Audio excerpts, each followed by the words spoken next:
What would really happen if that fire alarm blared? Like, for real right now. Mhm. Or, if the person sitting next to you suddenly needed serious help. Yeah, it's something you hope never happens. Exactly. So today, we're doing a deep dive into mock drills, specifically for fire and medical emergencies. Right. These practice scenarios, they're designed to get us ready for those exact kinds of high-stakes moments. They're basically simulations of real crises, aren't they? Precisely. Yeah. And they're not just going through the motions. Their value for safety, for how we actually react under pressure, is huge. Think of them like rehearsals, mental and physical ones. Right. Like, most of us have probably done a fire drill. School, maybe work. Hmm.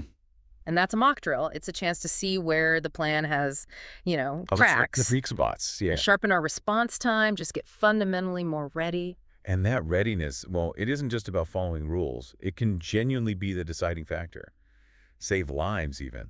So today we're really focusing in, laser sharp as you said, on fire drills and these medical emergency drills. Yep. We'll unpack what usually happens in each type. We've got some examples, too, things that'll feel familiar, like a classroom or an office setting. The goal is to really show how these drills make us safer, what the big benefits are. And maybe give you some tips on how to actually get the most out of them when you have to do one. Okay, let's jump into fire drills then. That sound the alarm. You know it instantly. Oh, yeah. Unmistakable. It's meant to grab your attention. And a fire drill is basically that practice run for getting out when that alarm signals a possible fire. And the standard procedure, well, it mirrors what we should do in a real fire. Instinctively, ideally. So alarm goes off, treat it as real. Exactly. Everyone acts like it's genuine. That means quick but orderly evacuation. Using the designated routes. Yep, the escape routes. Stairs, definitely not elevators in a fire. Right, never elevator. And then everyone heads to a safe spot outside, that prearranged meeting point. And the head count. Gotta make sure everyone's out. Usually, yeah. A roll call to account for everybody. It sounds, well, basic. But the power's in doing it over and over. It really is. We saw this quote in one of the safety resources. It said something like, without regular practice, it will be ineffective when it matters most. That hits it exactly. It's like having the perfect escape plan on paper. But never actually walking the route. You wouldn't know it when you needed it. So give us a picture. A workplace fire drill. Okay, imagine maybe they use a harmless smoke machine. You know, that non-toxic fog stuff, just to make it feel a bit more real. Adds a layer of realism. Yeah. Alarm sounds. Everyone follows the fire wardens. They usually have vests on or something. Right. Stick to the plan. Head to the muster point outside. It just reinforces that message. Hear the alarm. Get out. Go to the meeting spot. Simple. And it's specifically about getting out, right? Different from, say, a shelter-in-place drill. Totally different goal. Fire drill priority number 1. Evacuate the building safely, quickly. And during the drill, you might practice other things, too, like staying low. Absolutely. Practice staying low if there was smoke rises, remember? Right. And closing doors behind you, that can actually slow a fire down. Simple things, but potentially life-saving. I think we can all picture a school fire drill. The bell rings funny, or a different alarm. Maybe flashing lights, too. Yeah, and the teacher's like, okay, everyone, single file, let's go. Very calm, usually. Clear instructions. Kids stop what they're doing, line up pretty quickly. Quietly, usually. Walk out, maybe downstairs, to the playground or the field. Yep, that predetermined spot. Then the teacher does the head count, make sure all their kids are there. And the thing about school drills is how often they happen. It's impressive, isn't it? One source we read said, ask any school-age child. They'll probably mention doing a mock evacuation recently. Just becomes habit. That repetition makes it almost automatic. Exactly. Effective. Okay, so let's quickly recap the steps for a typical fire drill. Step 1, alarm sounds. Could be the real system. Could be a special signal for the drill. Step 2, evacuate calmly. No running. Listen to the wardens or teachers. Step 3, exit the building. Stairs, not elevators. Follow the signs. Move fast but safe. Step 4, go to the assembly point. That safe place outside, away from the building. Step 5, head count. Leaders check everyone's there, report if anyone's missing. Critical step. And finally, step 6. The all-clear announcement, or maybe addressing any issues found. Drill ends, maybe time for quick questions. And doing these steps over and over, that's how you build preparedness. It becomes ingrained, second nature. So if the worst happens, the response is hopefully swift, effective, reflexive almost. All right, let's switch gears. Medical emergency drills. Okay. Different kind of simulation. These are for things like someone fainting, maybe a heart attack, choking, situations like that. Exactly. The goal here is practicing the immediate correct response, because those first moments in a real medical emergency, they're absolutely vital. So what would that look like, say in an office? Okay, picture this. A coworker pretends to collapse. Maybe they act out, clutching their chest, seem distressed. Okay. In the drill, the trained first responders jump in. One person practices calling 911, getting the details right, the location. Another might check for a pulse, start practicing CPR, probably on a mannequin. Right, the dummy. Yeah. Yeah. And if there's an AED, that defibrillator thing, they'd practice using the training version. And others help clear the area. Yep. Clear space, maybe guide the paramedics when they hypothetically arrive. What really stands out here is how important bystanders are in these situations. It's incredibly critical. Often what people nearby do immediately makes a massive difference. It's no exaggeration to say first aid training saves lives. Absolutely, and especially with cardiac arrest, right? Oh, hugely. Mhm. Research shows that bystanders with CPR training dramatically improve survival rates. Survival from out-of-hospital cardiac arrest goes up, especially when someone right there starts CPR. That's a powerful statistic. Really shows the value. And these medical drills, they reinforce those first crucial steps. Notice the emergency, call for help fast, start giving aid. Trainers watch to make sure someone calls 911 right away. Yep, and that others start CPR or whatever the simulated scenario needs, like the Heimlich for choking. And like fire drills, there's a review afterwards. Always. Super important. Talk about what went well, what could be better, learn lessons for next time. Are there standard scenarios for these drills? Yeah, official guides often list things like dealing with heat stroke or maybe bad cut, even handling multiple minor injuries at once. But the principle's the same. Simulate, respond, practice, review. So basically, a medical drill is a practice health crisis. People rehearse first aid, calling for help, using the kit. And it helps people feel less likely to just freeze up if something real happens, more confident. Let's make this really concrete. Can you walk us through a couple of examples? Help us visualize. Sure. Let's start with that office fire drill again. Imagine a high-rise building. Alarm blares, maybe strobe lights are flashing. People stop working. Calmly. Fire warden, maybe in a bright vest, shouts, "Evacuate! Stairs this way." Clear direction. People get up, walk quickly, no running to the stairwell. Maybe you see colleagues helping someone who moves a bit slower. Teamwork. Down the stairs, out to the parking lot, assembly point. A supervisor's there, checking names off a list. Then, all clear. Drill complete, comes over a radio. The key there is routine, isn't it? People knew what to do, less panic. Exactly. They knew the routes, the procedure. If it were real, that practice kicks in. Now, what about a school, say first graders? Okay, elementary school. Yeah. Maybe a series of beeps over the intercom, the fire signal. Teacher stays calm. Okay, class, fire drill line. Kids know the drill. They stand up, file out quietly, maybe holding hands. Down the hall, out to the playground. Teacher reminds them, stay together. Quick attendance check. Everyone's here. Good job. It really shows how repetition makes it a habit, even for little kids. Like that quote said, the routine becomes a habit. Kids know what to do without thinking. That's the power of consistent practice. One more. Medical drill. Maybe at a gym. Okay, community center gym. Someone yells, "Help! Over here!" People see someone collapsed. Maybe an actor clutching their chest. Someone trained steps up. Yeah, a trained person takes charge, points to someone, you. Call 911.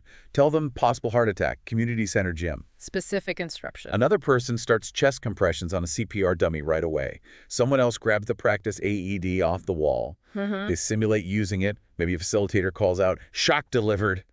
Then, okay, everyone, drill finished. Great response. Even simulated, it locks in those critical actions. Call 911. Start CPR, get the AED. Builds that muscle memory, builds confidence. In a real emergency, those practice steps could literally save a life.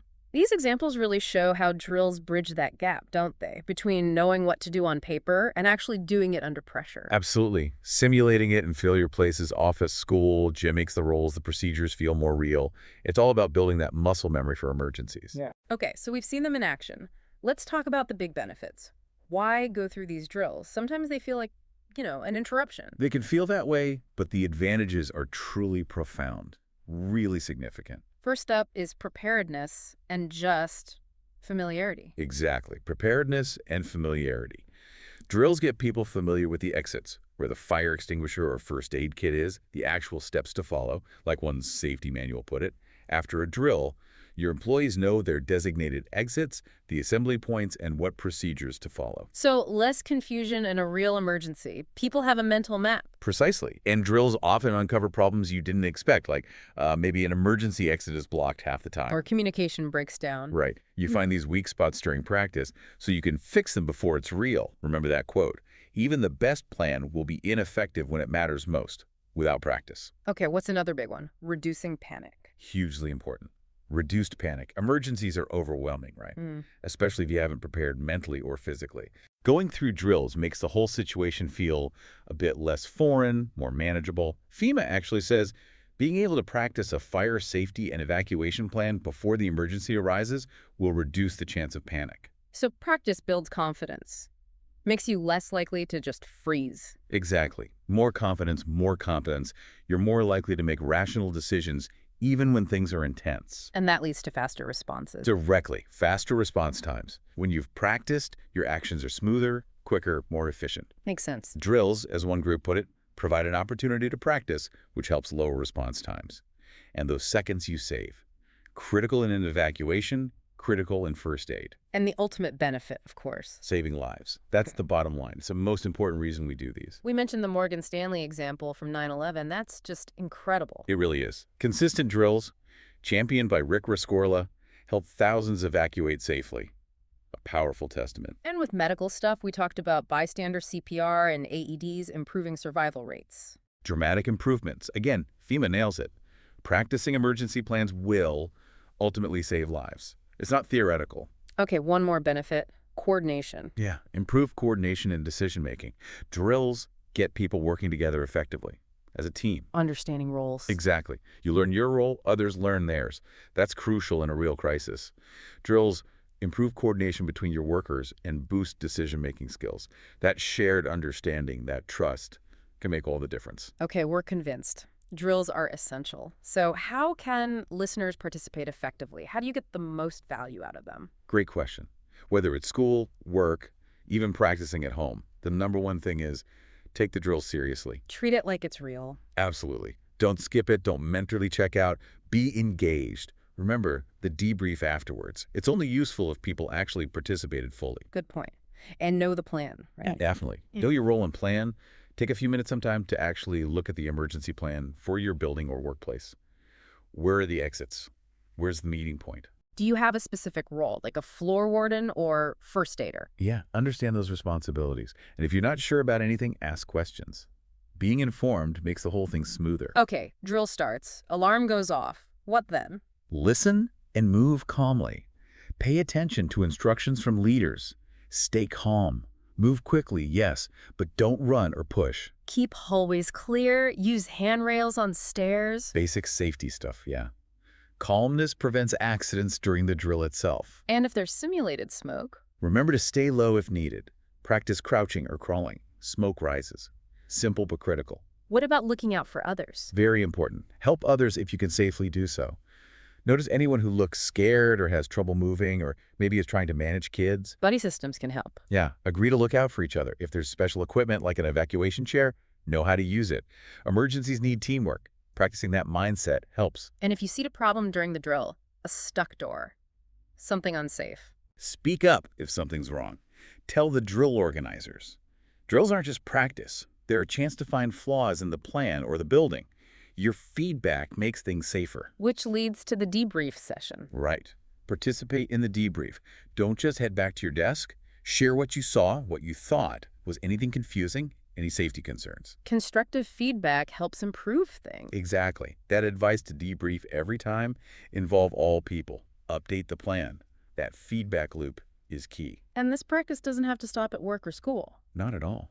Practice at home, too. Families can rehearse escape routes, practice crawling under blankets like it's smoke, rehearse calling 911.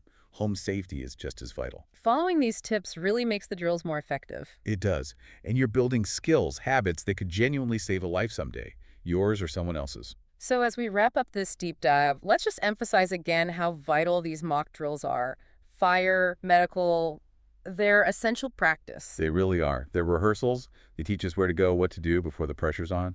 And that repetition, doing it over and over, turns actions into instincts, makes a response more automatic. We talked about the big benefits. Yeah. Better preparedness, less panic, faster responses. And ultimately saving lives. Like FEMA says, practice reduces panic and ultimately saves The lives. Morgan Stanley story, the CPR stats, they're powerful proof. This stuff works in the real world. So try to see these drills not as an inconvenience, but as a real opportunity, a chance to boost your safety and everyone else's. Participate fully. Encourage others to take them seriously, too. A little preparation truly goes a long way when something unexpected happens. Thanks for joining us for this deep dive. Stay prepared, stay calm. And stay safe. Definitely. And maybe, as you go about your day-to-day, take just a second to think about the emergency plans where you spend your time. Work, home, school. Is there one small thing, one action you could take today to be just a little bit more prepared?